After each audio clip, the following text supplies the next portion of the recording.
Hi all, welcome to football arena.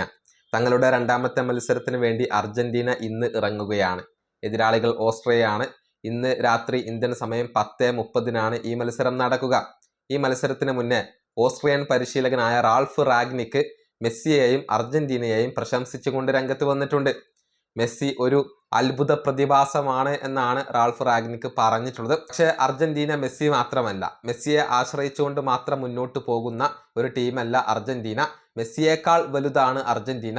എല്ലാ പൊസിഷനുകളിലും മികച്ച താരങ്ങൾ അർജന്റീനക്കുണ്ട് എന്നൊക്കെ ഇപ്പോൾ റാൾഫ് റാഗ്നിക്ക് പറഞ്ഞിട്ടുണ്ട്. അദ്ദേഹത്തിന്റെ വാക്കുകൾ ഇങ്ങനെയാണ്: മെസ്സി ശരിക്കും ഒരു അത്ഭുത പ്രതിഭാസമാണ്. മെസ്സി ഒരു ഇതിഹാസമാണെന്ന് പറയാൻ കഴിയില്ല, കാരണം ഇതിഹാസങ്ങൾ ഇപ്പോൾ കളിക്കാറില്ല. പക്ഷേ മെസ്സി ഇപ്പോഴും കളിക്കുന്നുണ്ട്. അർജന്റീന എന്നാൽ വെറും മെസ്സി മാത്രമല്ല, അർജന്റീന മെസ്സിയേക്കാളും വലുതാണ്. ഇപ്പോഴും വ്യത്യാസങ്ങൾ സൃഷ്ടിക്കുന്ന താരമാണ് മെസ്സി. ആദ്യ മത്സരത്തിൽ നമ്മൾ അത് കണ്ടതാണ്. പക്ഷേ മെസ്സിക്കും അപ്പുറം എല്ലാ പൊസിഷനുകളിലും നല്ല ക്വാളിറ്റിയുള്ള താരങ്ങളുള്ള ടീമാണ് അർജന്റീന. ഇതാണ് ഓസ്ട്രിയൻ പരിശീലകനായ റാൾഫ് റാഗ്നിക്ക് ഇപ്പോൾ പറഞ്ഞിട്ടുള്ളത്. ഏതായാലും ഇന്ന് രാത്രി 10:30 ഈ മത്സരം നടക്കുക. ഈ മത്സരത്തിൽ വിജയിച്ചു കഴിഞ്ഞാൽ അർജന്റീനക്ക് അടുത്ത റൗണ്ടിലേക്കുള്ള യോഗ്യത ഉറപ്പിക്കാൻ സാധിക്കും എന്നുള്ളതാണ്. ആദ്യ മത്സരത്തിൽ എതിരില്ലാത്ത 3 ഗോളുകൾക്ക് അൾജീരിയയെ പരാജയപ്പെടുത്താൻ അർജന്റീനക്ക് സാധിച്ചിരുന്നു. ഈ വീഡിയോ അവസാനിപ്പിക്കുന്നു. അടുത്തൊരു വീണ്ടും കാണാം.